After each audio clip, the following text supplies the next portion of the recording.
This film shows you how to set up and operate the PeriFlux 6000 instrument from PeriMed.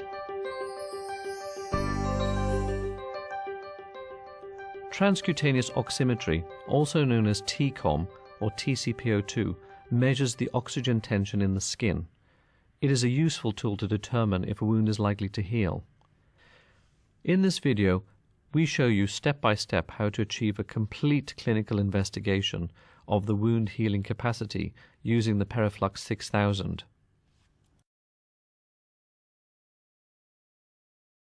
Start the PeriFlux 6000 by plugging the electrode into the socket at the back of the instrument. Make sure the color coding of the cable matches the color coding of the socket. Then place the electrode head in the holder and secure it with the lock. You can connect up to 8 electrodes to the system. Power up the unit by pressing the switch at the back. This takes about a minute. You'll have the option to connect a keyboard, mouse and printer. When ready, the power indicators illuminate and a test tone sounds. It's now time to calibrate the instrument.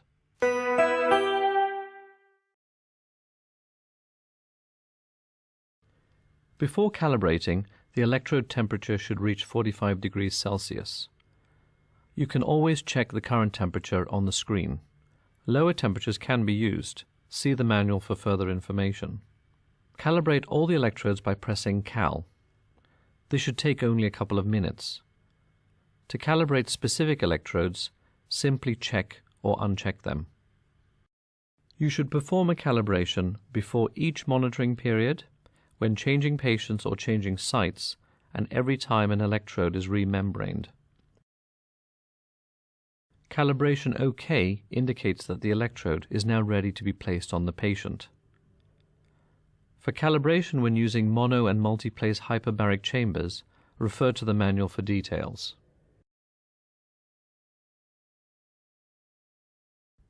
For optimal results, tcpO2 measurements should be made with the patient at rest in a supine position.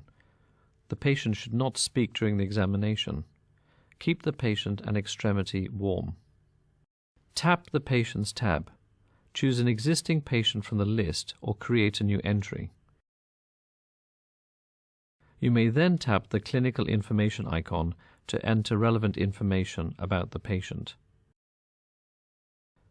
Now place the electrodes on the patient. It's useful to place several electrodes around the wound. To map the extremity, place electrodes below the knee down to the foot. As a reference, you might consider placing an electrode on the opposite foot. When placing electrodes, try to avoid bony prominences, large superficial vessels, calloused skin, the plantar surface of the foot, and infected or inflamed areas close to the wound.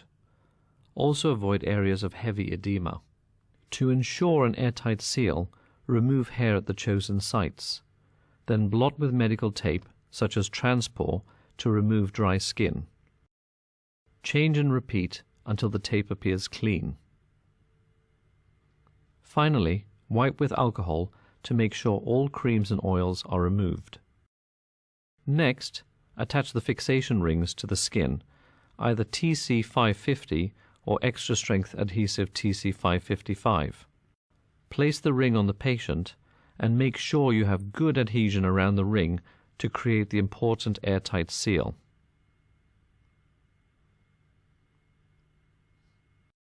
Add 3 to 5 drops of contact liquid. Insert the electrode head. To lock it in place, turn it a quarter turn clockwise so that the arrow aligns with the tab on the ring.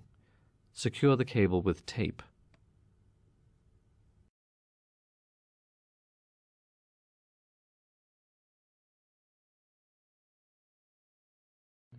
For accurate data interpretation and follow-up measurements, it's important to document the electrode positions.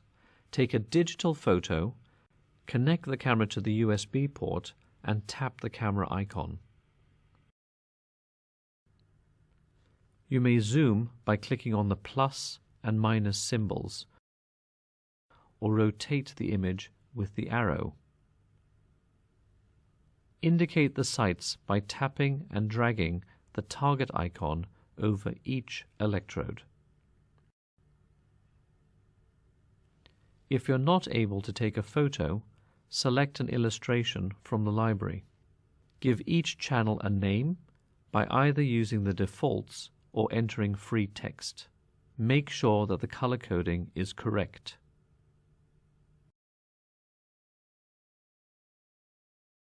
Tap back to the main tab. Click on Start and choose one of the tests designed for you by PeriMed. Then follow the step-by-step instructions. Remember that it takes 15 minutes to get a stable tcpO2 baseline value. The transcutaneous oxygen tension in a healthy person is about 70 millimeters of mercury or 50 millimeters of mercury on the foot. Values lower than 40 millimeters of mercury are associated with impaired wound healing, and values lower than 30 millimeters of mercury and often less than 20 millimeters of mercury are indicative of critical limb ischemia. Now the baseline measurement is complete. At this point, you can extend the test with additional steps or provocations. We'll cover provocations later in this video. When you're satisfied with the run, tap Finish. The report is now automatically shown on screen. Click on the summary icon to enter additional comments about the run. You may always go back to the Main, Patient, or Sites tab to edit any information. Finally, the report can be saved as a PDF file or printed. Now is a good time to remove the electrodes from the patient and place them in the electrode holders.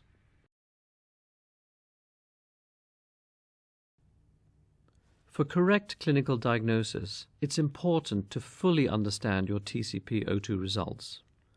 Peripheral arterial disease or capillary impairment will both yield low tcpO2 values.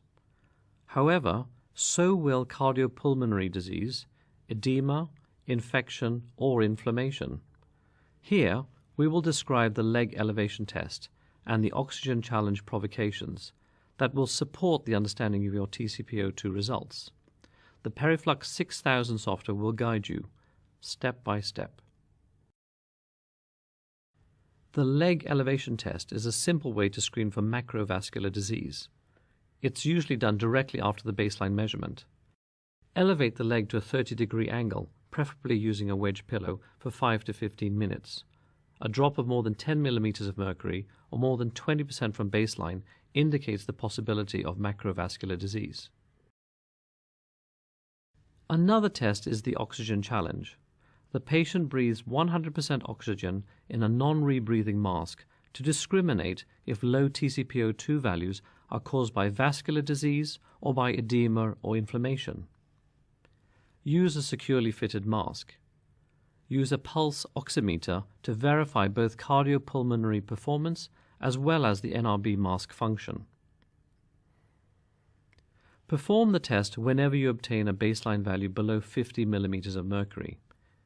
If the oxygen challenge reports values higher than 100 millimeters of mercury, or more than 100% increase from baseline, the low baseline value was caused by edema or inflammation and not by PAD or capillary impairment. This also means that the patient may respond well to hyperbaric oxygen therapy. Remember that patients with chronic obstructive pulmonary disease should not be subjected to an oxygen challenge.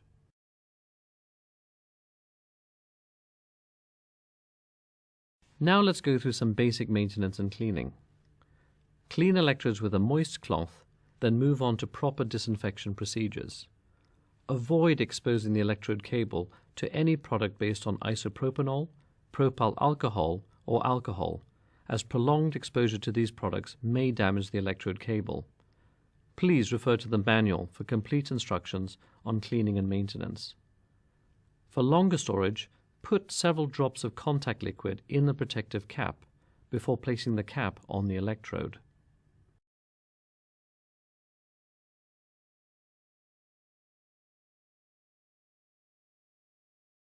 During use, electrodes build up a layer of silver oxide that must be removed. This is easily done during remembraning, which should be carried out on a weekly basis. It's advisable to change the membrane after contact with infectious disease. First, remove the old O-rings using the O-ring removal tool. Next, take a piece of tape, touch the corner of the tape to the membrane surface and lift the membrane right off. Clean the electrode surface using the special cleaning paper in the membraning kit. Polish the surface thoroughly with the paper to remove tarnish. Fold another piece of cleaning paper and clean inside the groove around the electrode head.